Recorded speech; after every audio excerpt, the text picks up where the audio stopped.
whatever they want. Okay.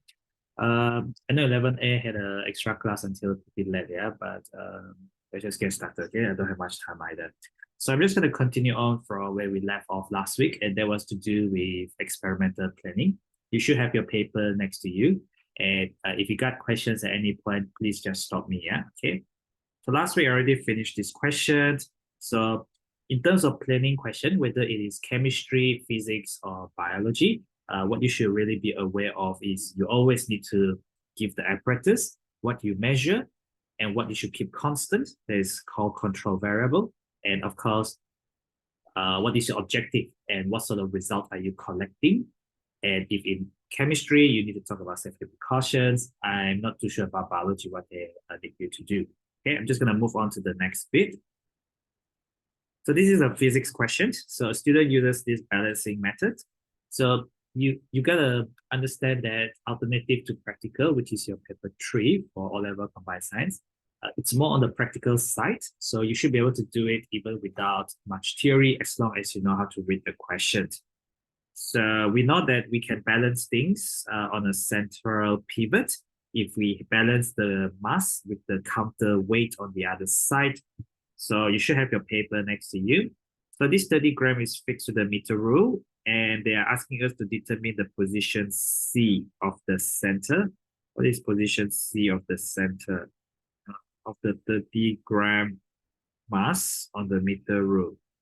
Oh, they want the center. Okay. So because they want the center, we always look at what was before us and what is after us. So this was 17. So this means this is 16. This is 13. So this must be 14. And it's exactly 14 cm cube there. And there's 16 there. So the halfway point there must be 15 because they want the center of the mass. So it's like, what is this point here? They want it in cm. So there's 15 cm there. Explanation. So the far left, what I just did there, the far left is 14 cm.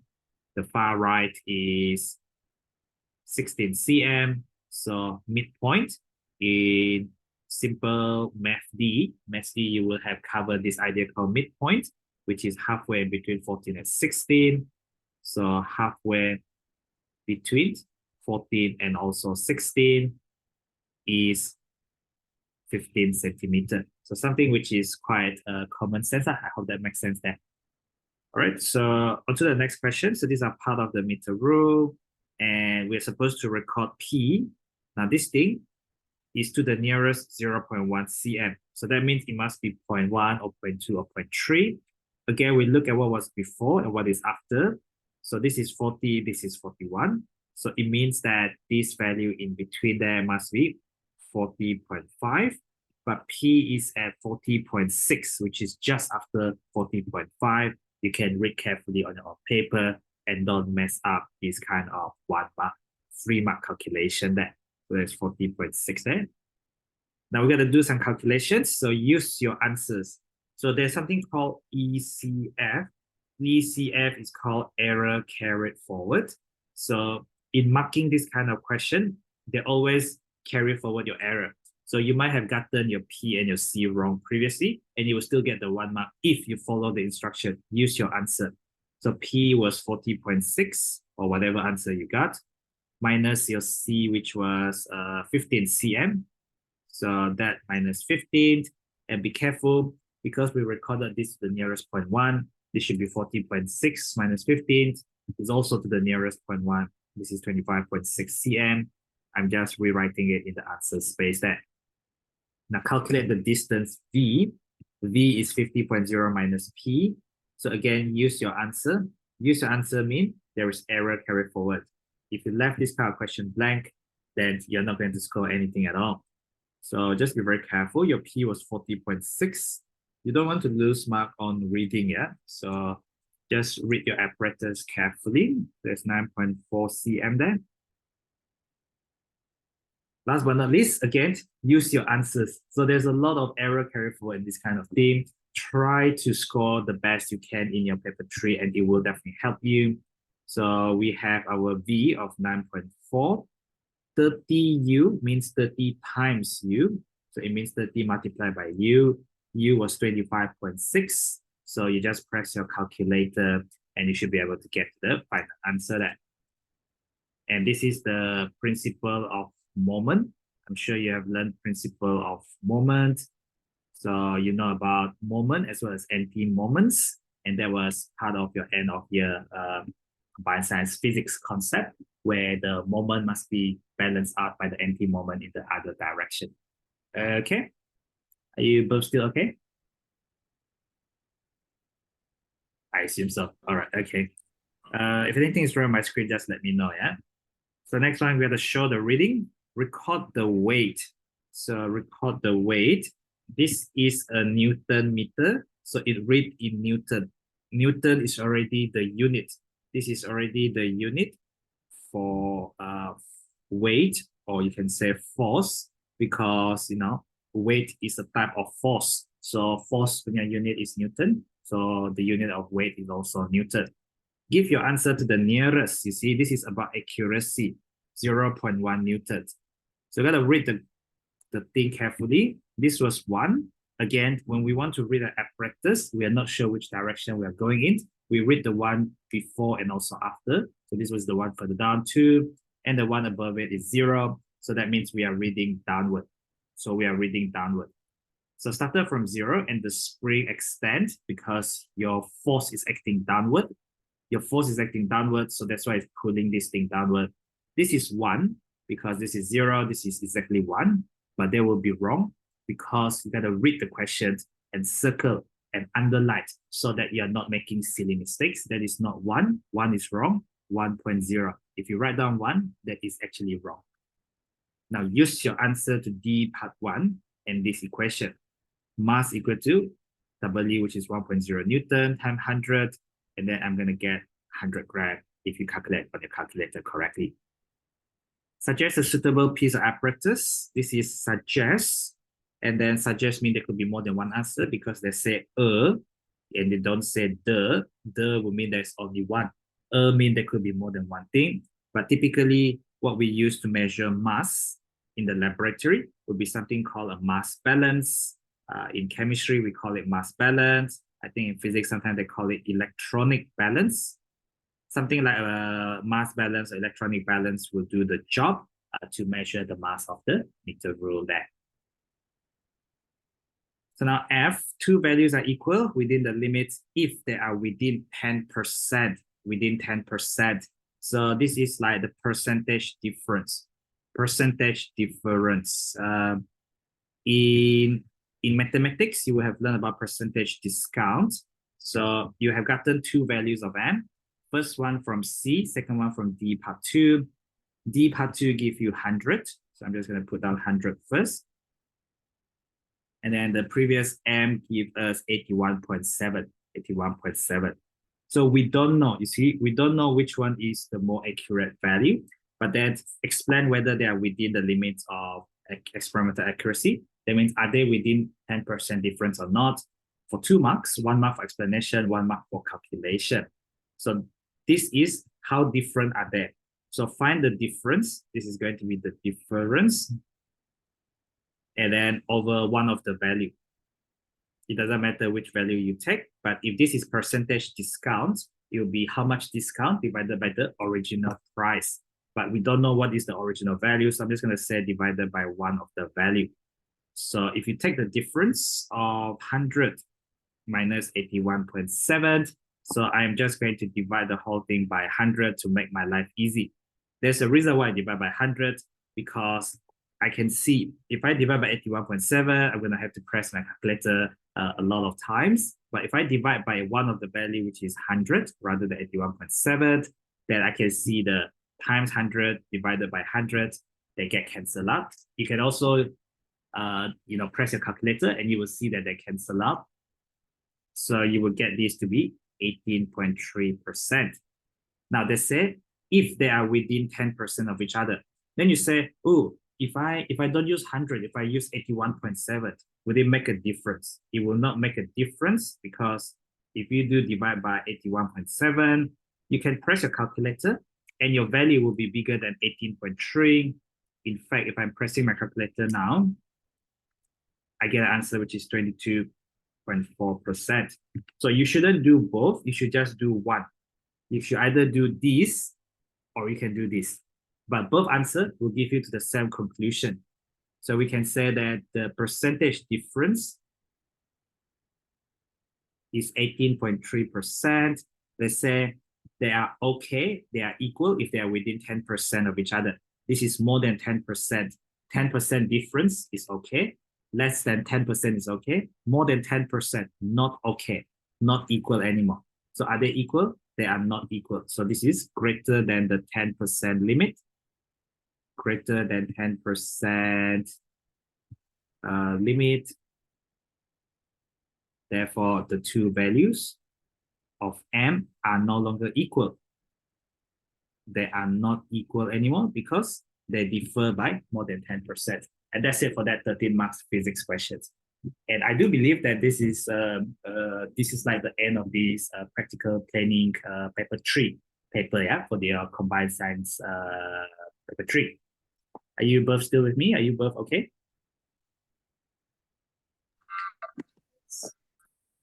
Chayan, you okay? All right, cool. So we'll probably spend the rest of the time just going through the paper 2 I gave you this morning. It was October, November 2022 paper 2-1, correct? Where the first question, it says, many cells are specialized for particular function. Is this the paper or is it a different paper that I gave you?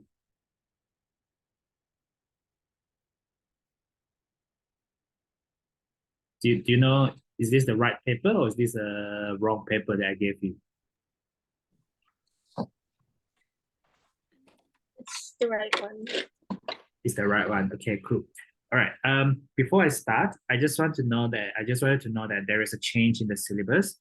Now this is no longer true. So now it is 1 hour 45 minutes.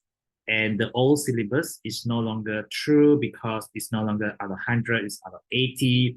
And there are many topics that are no longer in the new syllabus. So last year, November session was the last time the old syllabus was going to be tested. The new syllabus is slightly different, yeah? Okay, I just saw your text chain, okay? So just be aware that when you do the older past papers, there will be some questions that you found a bit weird. For chemistry, you can ask me and I should be able to tell you whether it is in the syllabus or not. For your biology or for your physics, you might need to ask your biology and your physics teacher, or you can just go through the syllabus document, which you shouldn't miss out anything, okay? So always know that you can use a calculator, don't forget that. Do not use Tipex, and always write all your working in ink, except for drawing. Drawing and graph, you have got to use pencil. I want to show you this thing called examiner reports. Okay, so Cambridge just released this examiner report for the November session like a few days ago. Because last week when I checked, it wasn't available, but a few days ago I checked and they released it already. Now, examiner report is not something that you will see a lot of tuition center, a lot of students use because mainly it's for teachers. But actually, the teachers are supposed to let the students know. Okay, I just want to give you some overall feel. Right, you are doing the paper 2-1, just like any combined science paper you are doing. The paper you have in front of you is a paper 2-1. Is for the November 2022 exam. Okay, I just want to highlight a couple of things. Number one, take care to read each question carefully. So you can circle, you can underline if you see any important information. These are called brainstorm. Okay. Now, to be awarded full marks. So a lot of you might be losing some silly marks here and there. To be awarded full marks, candidates should ensure that they complete all the instructions in the questions. So this means if the questions like planning from last week had multiple parts, so you have to be very careful and number the steps, number the parts. So some question can be very long. The more marks you have, you can number the parts and then answer all one by one, rather than you're just jumping all over the place. Like what I normally do in my tutorials, put a number to it so that you are addressing it one by one. Okay. Now, candidates should try to match the answer to the number of marks. This is what I've been telling you guys. If you have 10 marks, that means there are 10 points. So a 2-mark question will require 2 separate points. If you repeat the question, it's useless. Repeating question is a waste of time. Don't repeat question in sciences, straight to the points again. Now, this next message is especially for chemistry equations that is being used in all calculation. Actually, it's physics and also biology. Sorry, physics and also chemistry. Now, you got to use the correct symbols. If you got the wrong formula already, then your calculation will be messed up and your symbols and your units will be wrong there. Now, these are just general comments. The answers to question based on physics prove demanding. So it means that, you know, a lot of combined science students couldn't quite do physics because it's mathematical. Calculations were demanding. There is more calculations for chemistry as well. Maybe students couldn't do that. But you see, students could generally score their biology content because, you know, those require memorization. However, they said that the questions, including biology questions, they require application. Suggest why, or I give you a graph and you read it for me. That means a lot of students couldn't do that very well. The chemistry question involving recall. So recall basically is just like, you know, memorizing like facts, formula, like chemical formula, not like the mathematical formula, and I don't know, users or tests, that kind of thing. Less well answered. So they expect people to score well on those, but many people couldn't get that correctly. Okay. So you will see the examiner report is extremely powerful because marking scheme does not tell you a lot of things. So marking scheme only tell you very, very straight to the point, just the answer. Is for the people marking your work. The examiner report is how you know. Other people make this kind of mistake. I also make this kind of mistake. Be careful when you read examiner report. You will see that some of them, they highlight that it's a mistake. So make sure you actually understand that. Misconception means it's the wrong idea. So this is a wrong idea. It's a wrong concept. It's a wrong idea. So people thought that the particles in ice do not move. Ice is solid. Of course, the particles move, even though they are tightly packed, but we know that they move. So in the solid state, the solid particles, they vibrate. They vibrate. Like when your phone vibrates, they do actually move, but they move very little. They vibrate in fixed position. By writing down that they do not move, then that is actually wrong. They do move, but move very little. I'm going to go straight to the questions now. So I think I see a few more people have joined us. I already completed the alternative to practical. There was your paper 3 earlier when you couldn't join us. This session is recorded. You can just watch the earlier 5 or 10 minutes, and I'll share the PDF with you later on. Yeah. So as I mentioned, it's now 1 hour 45 minutes. It's now 80 marks. There are many, many questions in the older syllabus. They are no longer in the new syllabus. It has changed quite totally. Okay. I'll leave the biology first because I really cannot do biology. Yeah. Okay. I'll go straight to the chemistry. Now, this is water and ethanol. Ethanol is actually out of syllabus already, but they can ask you this question because it's not asking you on ethanol. This ethanol is like the same thing that you dissolve your hand sanitizer. Your hand sanitizer is dissolved in ethanol. It gives you the cooling effect. Another thing that's ethanol is perfume. When you use perfume, it smells nice. How does the smell get to you? Because it has ethanol, which can evaporate easily. So you use it as a solvent. Solvent means, you know, you use it to dissolve something. You use it to dissolve something. Okay, and also as fuel. So the fuel part is not so important because it's no longer part of the syllabus, but solvent is, yeah. So the idea here is this is lower boiling point. If you have lower boiling point, that means that you will boil first. It will boil first before water. This is what I'm telling myself in my brains because I cannot write everything down in the actual exam. But what I can do, however, is to brainstorm. I can write stuff down. Do not leave your paper empty. Try and brainstorm, try and write some stuff down as you are revising, and it will become habit. I think some of you really don't like to write stuff down. You're trying to think everything in your head, and that is when bad things can happen. I think all of you have seen this particular apparatus setup. This is called a distillation setup. Distillation is a lower secondary science concept. You have a thermometer. This thermometer must be near the mouth, near the exit junctions, because the liquid inside here, liquid will turn to gas. That is called boiling. The gas will go up. and the gas will get condensed. This is called a condenser. A condenser does one job. It causes the gaseous particles to go from gas to liquid. So that is your condensation, whereas previously we had our boiling step there. This is not evaporation because I'm heating. I'm heating it. So I'm boiling it.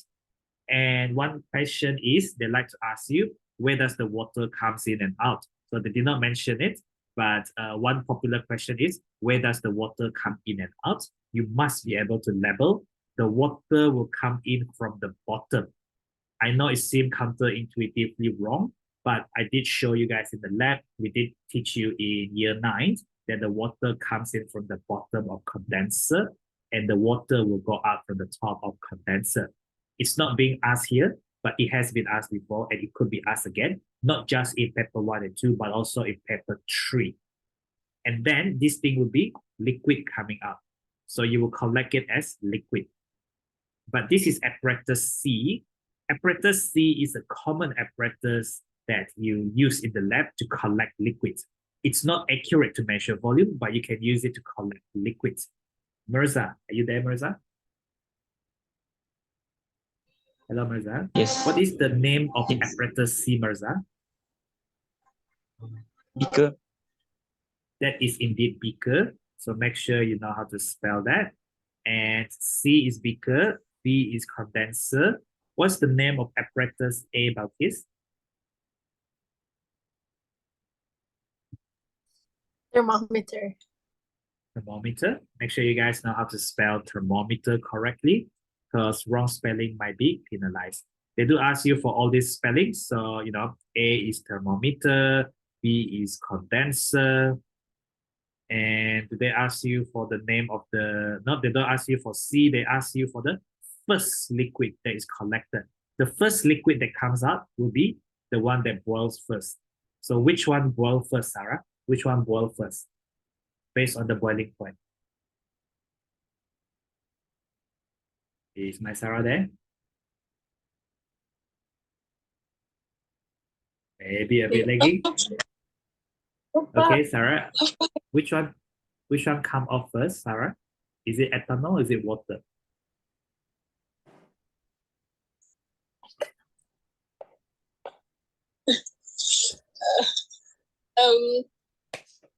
Wait. Ada kesana betul. Say that again. Are you okay? Is the connection laggy on your side?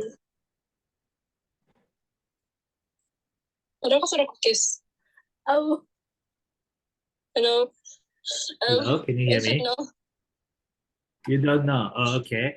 Well, you can tell that to Cambridge, who will not, you know, be so sorry for you because you have opted to do it for June. Okay. Balkis, which liquid will collect first, Balkis? Which one will come up first? Ethanol. Ethanol will come up first because ethanol will boil first since you have a lower boiling point. Ethanol goes up first, ethanol come up first, the first liquid will be ethanol. And I'm just spelling that. I don't even need to, you know what ethanol is. Like I said, some parts are still in your syllabus, such as separation techniques like distillation, based on different boiling points. Here you're separating two substances. When you have crude oil, and that will give you, I don't know, petrol, they will give you bitumen, and I don't know, other blah, blah, blah. Those are actually called fractional distillation. It's different because you're going to have many different fractions, whereas here you just have two different things. This is just what you call simple distillation there. State and industry. Sorry, someone want to say something? Sarah can't hear anything. Sarah can't hear anything. Oh, no. She's maybe on a call. Maybe she needs to. Okay. Oh, she's with you. Okay. All right. Okay. If she's with you, then it's fine then. Okay. As long as she's with you. Okay. So as long as you have one screen, you are doing something. Okay. I hope you're doing something. Anyway, it's okay. State an industrial use of water. So water is used in industry. Of course, this is as a coolant. Because if you say, oh, it's used for people not to get thirsty, but this is industry. Industry, the machine get hot. So the water is there to help it stay cool. Okay. Now the next bit there is quite easy. This is about ice. This is about solid water. So in terms of movement, you cannot say it doesn't move at all because this is solid. So this was the one mentioned in the report. So solid particles are tightly packed. So the bunching refers to how close are they. They are tightly packed. So that means they are very, very close together with no space in between. In terms of the movement, they will vibrate. They vibrate in their fixed position. So yes, they do move, but they move very little as they kind of stay in their fixed position and they only vibrate that. And that's it, 7 marks for the chemistry bit. Are you guys okay if I move on? Feel okay? Need time to explain anything? Is that okay? If anything, got anything to ask, just ask straight away, yeah, because we don't have time to come back to it. I'll just do the chemistry part first. Now, question number 5. I did cross out B. I did cross out C. So those two are no longer in your syllabus.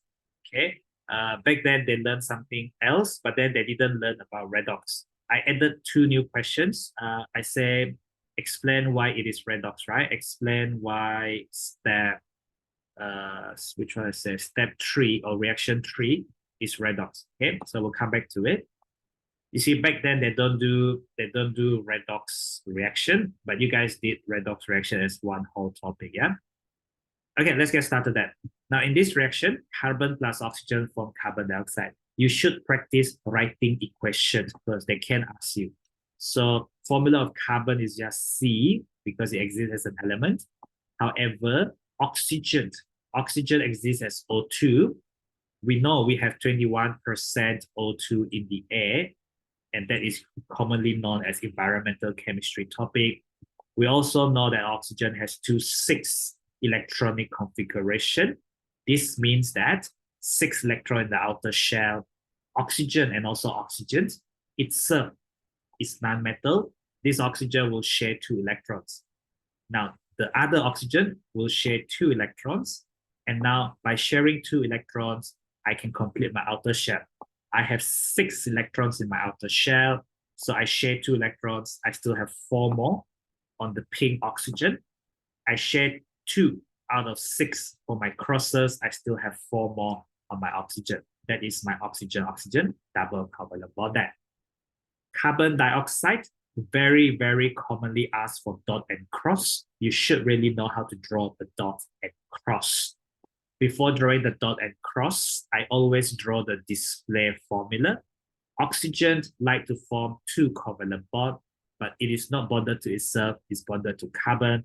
So I'm going to form a double covalent bond there. But it's CO2, so I need another oxygen. Moreover, carbon is in group 4. So I know this thing I'm not asking the questions, but I also know that dot and cross is very commonly asked. There will always be one question on that, but we just don't know what they will ask. Okay, these things are in the syllabus. Okay. Now, this is double covalent bond. The carbon, like in all of organic chemistry, the carbon form 1, 2, 3, and 4 covalent bond. The oxygen form 1 and 2 covalent bond. This oxygen also form 1 and 2 covalent bond. Just like here, they want to complete outer shell by sharing 2 electrons. Focus on the sharing of 2 electrons to complete outer shell. Why? Because you share with non-metals. Non-metal and non-metal form covalent bond sharing of electron. So this carbon in the center, cross, okay? I also have cross on the other side because this is double. So double bond means 2 electrons from this carbon. So cross, double bond means 2 electrons from this carbon. I'm going to draw the oxygen now. Dot on the oxygen. Dot on the oxygen. That is not good enough because oxygen has 6 electrons in the outer shell. When you use 2 out of 6 of these dots, you are still left with 4 more dots on each oxygen. So I still have 4 more dots on each oxygen there. So this equation is balanced now. 1 carbon, 1 carbon. 2 oxygen, diatomic. This word, diatomic. Okay, so diatomic there means 2. The atoms there mean 2 atoms. And Don't forget, these are bonded by covalent bond, or you can say bonded covalently. There's usually 1 mark definition. What is meant by diatomic molecule? 2 atoms forming covalent bond. This is not diatomic because there are 1, 2, and 3 atoms. There are 1, 2, and 3 atoms. This question is now balanced. Carbon dioxide and carbon is another equation that they can ask you to write because they give you the word equation. Carbon dioxide, CO2, plus carbon, give you carbon monoxide. Danger of carbon monoxide. What can you tell me, Cheyan? What is the danger of carbon monoxide? It leads to climate change. No, it doesn't. That is carbon dioxide. You see, it's not asked here, but let me just balance the equation first. There is 1 carbon, there is another carbon. So there is a total of 2 carbon on the left. There is only 1 carbon on the right. I will put 2 in front. I cannot change the formula. Mono means 1. Now there are 2 carbons, 2 oxygen. What does the 2 in front mean? The 2 in front mean there is a CO and there is a CO. So there are 2 of them. 2 carbons, 2 oxygen. 2 carbon, 2 oxygen. Left side equal to right side. Let me just finish this one off first. Carbon monoxide plus, this is iron 3 oxide, by the way, Fe2O3. Iron 3 oxide, iron 3 refer to Fe3 plus. O2 minus, there is oxide. 3 and 2, because we know about chemical formula based on the charges of the ions, bring down the value. And again, I know these are not being asked here, but we are trying to revise quite a lot of things. So hopefully you're picking up things as we go along and not just listening. Hopefully you get to tell me later on, like whether you can improve or not. This 2 there means 2 of these iron 3 plus. The 3 on the right means 3 of these O2 minus. So these are year 9. The way we get the formula then is 2 of the Fe, 3 of the oxygen. The objective is mathematics plus 3, adding with plus 3, give you plus 6. Minus 2, added with minus 2, added with minus 2. That means minus 2 times 3 is minus 6. Your positive charge cancel negative charge to give you a compound. Compound has no charge. Now this equation is usually being asked as a redox question. You have seen it in the redox topic a couple of times. I'm just going to balance the equation. Balancing the equation means 1 of the CO takes away 1 oxygen to form CO2. 1 CO take away 1 oxygen to form CO2. You have 3 oxygen to be taken away. You have 3 oxygen to be taken away. So I will need 3 CO to take away 1, 2, 3 of the oxygen. Then I'll get 3 CO2. Now on the other hand, 2 of the Fe, I cannot put Fe2 there because it is metal. It is not non-metal. Non-metal form covalent bond, diatomic molecule. This is non-metal and non-metal. This is metal. This is not diatomic. You cannot put 2 there. So I put 2 in front instead. And this equation is balanced now. What would they like to ask you in this question? You have seen this in the redox topic. Redox topic back in year 10. They love to ask you, the CO becomes CO2. So state the name of a substance that is oxidized, the name of a substance in figure 5.1. So it doesn't matter whether you choose reaction 1, reaction 2, or reaction 3. If I choose reaction 1, the carbon gains oxygen. The carbon gains oxygen. If I choose reaction 2, the carbon steals the oxygen. So also the carbon that gains the oxygen. So this carbon become carbon monoxide, the carbon gains oxygen. As for the very last one, the CO gains oxygen. So you will be able to get, CO gain oxygen, CO is also getting oxidized. They want the name, so I can just put down carbon. So this is reaction 1, reaction 2, or you can put down carbon monoxide, that is reaction 3. Do you need to put down both of them? You do not need to. They say a substance, that means 1. Just choose 1, whichever one you can see. Reaction 1 is exothermic. I do believe that this is year 10. Energy changes. Energy changes. This thing is very popular in practical paper 3 as well. It means that the reaction gives out heat energy. The reaction releases heat energy. It gives out heat energy. And this heat energy go to the surroundings. But is this 1 mark or 2 marks? This is 1 mark. Sometimes it's 2 marks in the new syllabus because there is a second point. If you check out the year 10 syllabus, release heat energy to the surrounding. What happened to the temperature of the surroundings? So that means the surrounding will get hotter. The temperature of surroundings will increase, or you can say it become hotter. If I release heat energy to the surrounding, then the outside the surrounding will become hotter then. They do want you to construct a balanced chemical equation for equation 2. So I already did for that equation 2. I'm just going to copy paste that. And they could in fact ask you to write balanced chemical equation for any of the any reaction they throw at you. Are you guys still okay? I mean, we've done redox, we have done chemical formula, we have done energetics here, and we've done a bit of ionic as well as covalent bonding. Is there anything people want to ask me so far? No. Okay. The other people are still okay?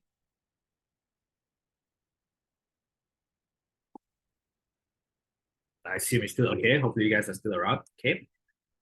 Anyway, explain why reaction 3 is a redox reaction. So this is part of the new topic. If you see the redox topic, the first part is about definition, red and ox.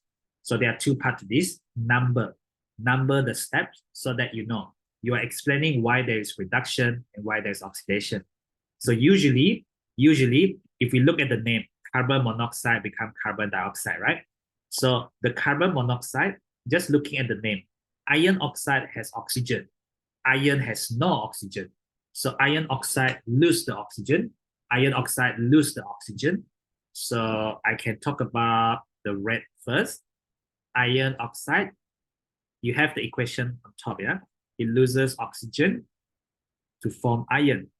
So loss of oxygen is reduction. So that's why I say there is reduction. Now, if that is reduction, then the partner, this is carbon monoxide, single oxygen, monoxide, single oxygen, dioxide, CO2, double oxygen, 2 oxygen. So the CO or the carbon monoxide gains oxygen. It's a very popular question, yeah, okay? If I'm to bet anything, this is one thing that could potentially come out, yeah? So basically, it gains oxygen to form CO2. This is going to be oxidation. Now, I also want to highlight that these questions involve environmental chemistry because earlier I asked Cheyan for the danger of the harmful effect of CO2 and also CO. So you have CO2, which is carbon dioxide, and CO, which is monoxide, carbon monoxide. This was dioxide. Now, people who do geography will be able to tell you that this is a greenhouse gas, not carbon monoxide, but carbon dioxide. Therefore, it causes global warming. So global warming comes from carbon dioxide. That means the whole world is getting hotter. Think about burning more petrol, using more cars, having more babies, that kind of stuff. Overpopulation is going to result in more and more global warming. Carbon monoxide is a toxic gas. That was the question I asked you, Cheyan. This doesn't cause global warming. It's toxic gas. So in order to tackle this gas, then you gotta do any experiment that produce this in the fume cupboard. Okay. So if you have to use, if in the lab, what safety precaution do you take? You cannot say use a mask. Your mask will not protect you. Okay, your mask will not protect you from breathing in the gas. So what happened is do in fume cupboard or fume hood. I think I mentioned this last week in the safety precautions when we are dealing with dangerous or toxic gases in the school laboratory. Shall we move on? Do people have any questions they want to ask? Okay, still okay.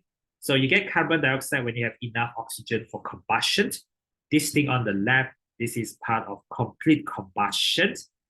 Combustion, burn in oxygen.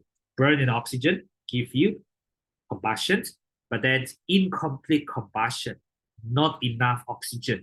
If you don't have enough oxygen, you're going to stop at one oxygen only. When you burn it, that's why it's incomplete combustion. These are from the hydrocarbons, compound containing hydrogen and carbon. The carbon will give you carbon dioxide in complete combustion, carbon monoxide in incomplete combustion. We have around 20 minutes, so let me just get moving then. That one is not, okay. Now, there are a few things in here that you will no longer need. Okay, this is still in your syllabus. This is in the organic chemistry. This is the very, very last thing I did with you in school. This is under polymer. So if you see the polymer notes, you will see that something is used to make plastic. What is used to make plastic? Ethene is used to make plastic, and then you become something called polyethylene. Okay, make sure you do learn that. That is still in the syllabus. So ethene is C2H4. It's an alkene. It's C2H4 because it's CnH2n, general formula. What happened there is the C2H4, there is a double bond between carbon and carbon. Now there is 1, 2, 3, and 4 covalent bond on each carbon.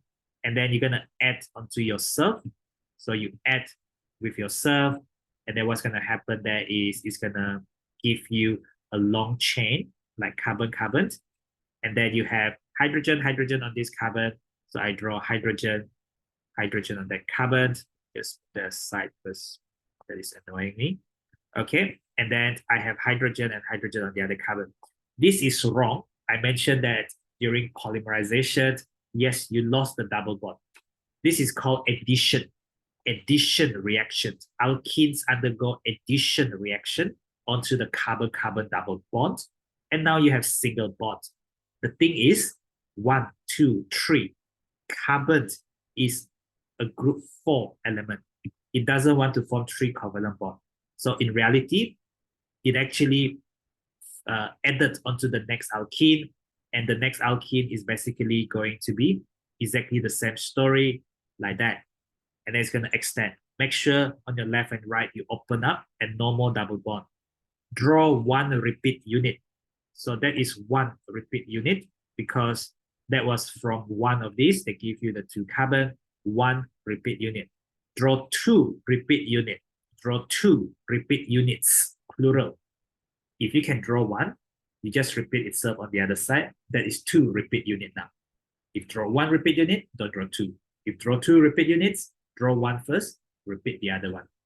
Ethene is this, monomer. This is called monomer. You add up the monomer, you get polymer. You get an addition polymer. That is the name of the process, addition polymerization. You get polyethylene plastic bags. Now this thing is used to make cutlery. So you don't really do this anymore. This is out of your syllabus already, but it's actually stainless steel. You will have, not really having learned anything about stainless steel in your syllabus because it's no longer in your syllabus. This thing is used to fill balloon. This is also no longer in the syllabus, but the answer is actually argon, which is, not argon, helium. So in your party balloons, so I'm sure you've been to party balloons. So helium is quite light. So from the periodic table, this one is low mass. It's a noble gas. It's a noble gas because it's in group 8. It's in group 8, but the electronic configuration is only 2 electrons. It's just 2 electrons in the outer shell. So be careful when you say group 8 has 8 electrons in the outer shell. That is totally wrong because helium, noble gas, group 8, 2 electrons in the outer shell because this is the first shell. So if you look back at year 9 syllabus under the electronic arrangement, you will see that they say all the noble gases have a fully filled outer shell. It doesn't need to be 8 electrons, but it must have fully filled outer shell. It makes it unreactive. This next one is also out of syllabus because this is what you call alloy. Alloy is a mixture of metals. So 2 different metals in order to give you alloy. But I can tell you that alloy is out of your syllabus now. But the answer there is going to be zinc. Now, the substance that make up 78% of the atmosphere, this one you can, because this is environmental chemistry. Okay, let me ask Mirza. Mirza, what is 78% of dry air? What gas is present? Nitrogen. Nitrogen is correct. I do believe that you have nitrogen above there. How many percent is oxygen, Mirza? 22. Around 21%. So 78% nitrogen, 21% oxygen, because you have 1% of other gases. And these other gases can consist of CO2. You can consist of, noble gas, such as argon. I think that was one of the things that was asked in your recent exam. Okay, and that's it for the 5 marks, of which only 2 are still in your syllabus. The other 3 is really no longer in your syllabus. Okay. Anyway, moving on to the next chemistry questions. So in these chemistry questions, I can tell you that C is not really in your syllabus anymore. You won't have learned this at all, but you can deduce the formula. So you don't need to know the formula.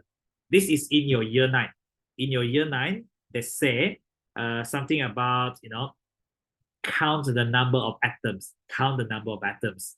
So the number of atoms here you will get is C2, H, 1, 2, 3, 4, 5, 6, and then O. So that is correct because you are just counting the number of carbons. There are 2 of them. There are 6 hydrogens. There are 6 of them, and there's oxygen. Now, in organic chemistry, in your organic chemistry syllabus, you also learn something called display formula. Display formula means show all the bond. Show all the bond. This is the display formula because this one is show all the bond. Carbon form 4 covalent bond. Hydrogen form single covalent bond. Oxygen is in group 6. 6 outer shell electron. They share 2 electrons. They form 2 covalent bond. Now, there is something else in your syllabus which you should be able to do. It's called structural formula. Structural formula means see the connectivity.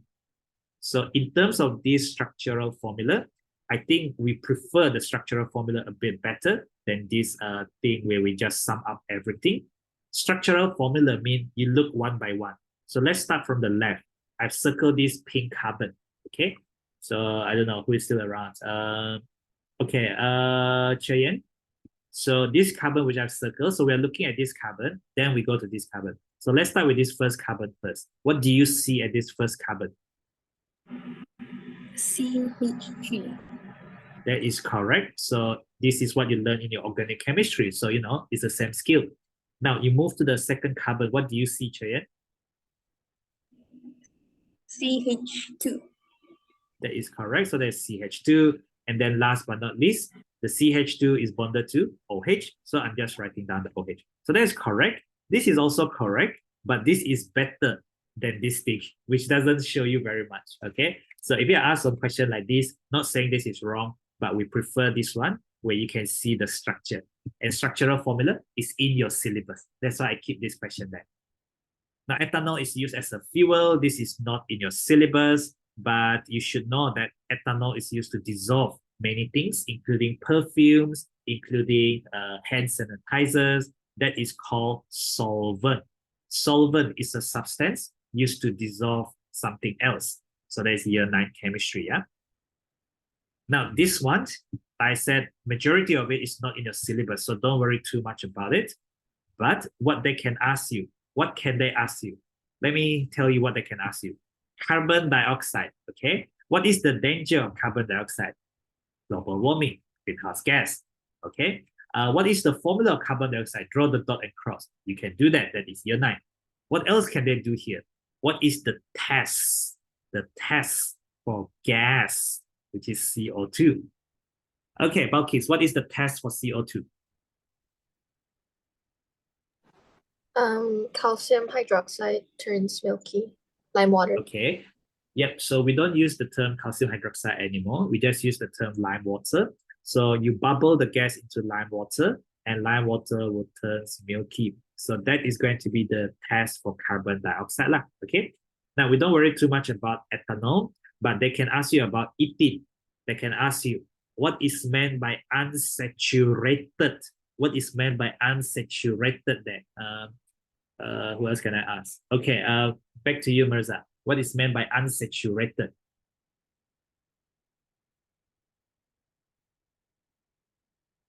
Uh-oh.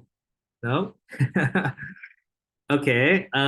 Balkis, what is meant by unsaturated?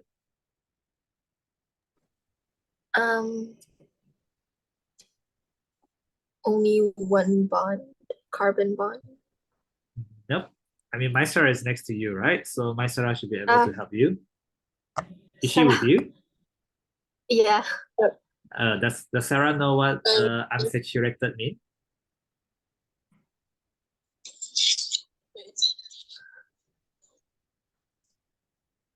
The exam will not wait for you.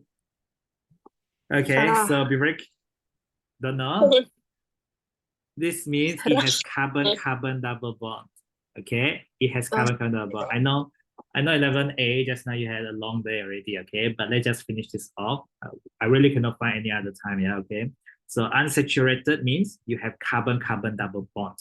Saturated would mean carbon-carbon single bond. This is unsaturated. The other thing that I'd like to ask you is hydrocarbon. Unsaturated is one mark. Hydrocarbon is another mark. Okay. Mirza, what is meant by hydrocarbon, Mirza?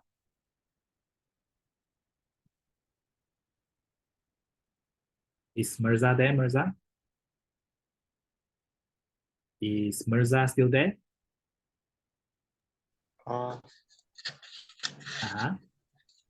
Hydrocarbon. The same question came out in your recent exam. I mean, it's from your syllabus. It's from organic chemistry. Hydrocarbon. Only hydrogen. That is wrong. Hydrogen would just be hydrogen, but this is hydro, which gives you hydrogen. What does the carbon mean?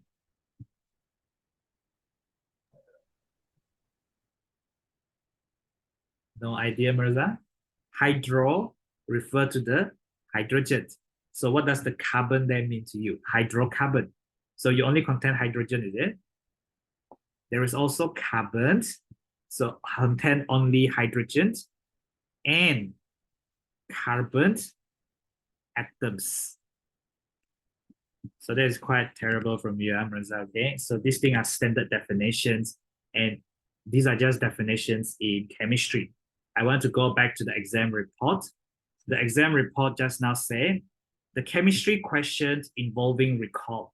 That means things which I just asked you, less well answered. So that means that people might be very good with their biology, but they don't really recall anything about definitions. Whereas, these are all stated in the syllabus. Okay. Anyway, so let me just finish this off.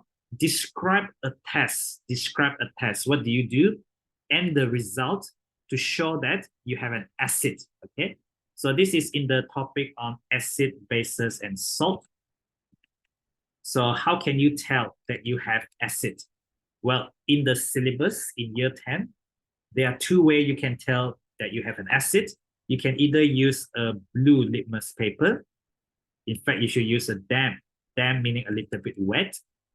So red litmus will turn blue if alkali is present. So this is damp blue litmus paper. And then what happened is the damp blue litmus paper, that means it's a bit wet and it will turn blue. So this is a test for acid. So it confirms that acid is present. Because if I could ask you, test for ammonia gas. This is ammonia gas, the one that smells a bit like urine. So this ammonia gas will turn damp red litmus paper blue. This is as stated in the practical component and is also stated in the same year 10 acid, base, and salt topic. Okay, this is acid, this is base. There is another answer, or you can add universal indicator. In your year 10 syllabus, you could also use this thing called universal indicator solution. This was your test as well. This was your recent February exam test. They asked you what is the pH? What is the pH of ethanoic acid? It was around 5 to 6, and that is because the color. What do you see? So we see yellow or orange solution because the pH is around pH 5, pH 6. So we don't see the pH 5, pH 6, but we see the yellow solution because that is how the yellow solution indicates like around pH 5, pH 6, and that is basically the pH of vinegar. Ethanoic acid is present in vinegar, but you don't need to worry so much about this ethanoic acid lah. I just wanted to know the test for acid. Okay, I'm afraid we only have 3 more minutes. I'm gonna see what I can do in the 3 minutes, and if not, we might just call it a day here. Let me just see the next question. Yep, I should be able to finish this in 3 minutes. Okay. Now on to the next one. This is electronic arrangement. This is year 9 under atomic structure. You are given periodic table, so make sure you know group number is in Roman numeral. It's going up and down, up and down. So this is this element. We look at how many electrons is, well, there is 2 in the first shell. Second shell must be fully filled because you go up to first. So this is the first. This is the first. And then the pink one is the second. And then the blue one is the third. And then I draw another black one for the fourth. So that means it must be 2, 8, 8. And then there is 1 and 2. So this is the first shell, the second shell, the third shell is full, and then this is the fourth shell. So the group number is represented by how many electrons you have in the outer shell, which is Roman numeral group 2, because 2 outer shell electrons. They didn't ask you for the reason, but they can ask you for the reason. Period number, how many shells get occupied? How many shells are occupied with electrons? So you see that you go up to the fourth shell. So this is period number 4, where you have first, second, third, and fourth shell. Now, this element is in group 2. Group 2 is on the left side of the periodic table, is what you call metals. Metals lose electrons. When you lose negative charge, you become positive charge. You become positive ions. The name given for positive ions, as stated in your experimental chemistry, is called cations. Test for cations, the table. Flame test, that means the color of the flame, where you have Li+, Na+, K+. This thing can give you flame color. And the flame color were all year 10 demonstrations as well as in the syllabus. The K+ give you kind of lilac color. Lilac is more like purple, we call it lilac. Lithium is more like red. And then the sodium is more like orange. So what is the charge on this ion? You are group 2 metal. You will lose 2 electrons because that was the question you got asked for your recent exam. This is going to become +2. In fact, this metal in the 4th row, group 2, this is calcium becoming calcium 2+. By losing 2 electrons, you become calcium 2+ then. Last but not least, you have 2 marks for this definition of isotopes. These are 3 marks from year 9 atomic structure topic. So make sure that you know this topic where you have different atoms of the same element. So they are the same elements. So if you are the same element, your identity is the same. So that means your proton number is the same. Same proton number, or you can say same number of protons, but something is different. You have different number of neutrons. In the nucleus, you have neutrons and also protons inside the nucleus of an atom. Your proton number is the same because you are the same element. But the number of neutrons, which are as heavy as the protons, that thing is going to be different, and that thing is going to result in a different mass for you, and that is why they're called isotopes. I think that's all the time I have for this 1 hour session, so I'll just stop sharing, and I'll also stop recording. And yeah, so I mean, I hope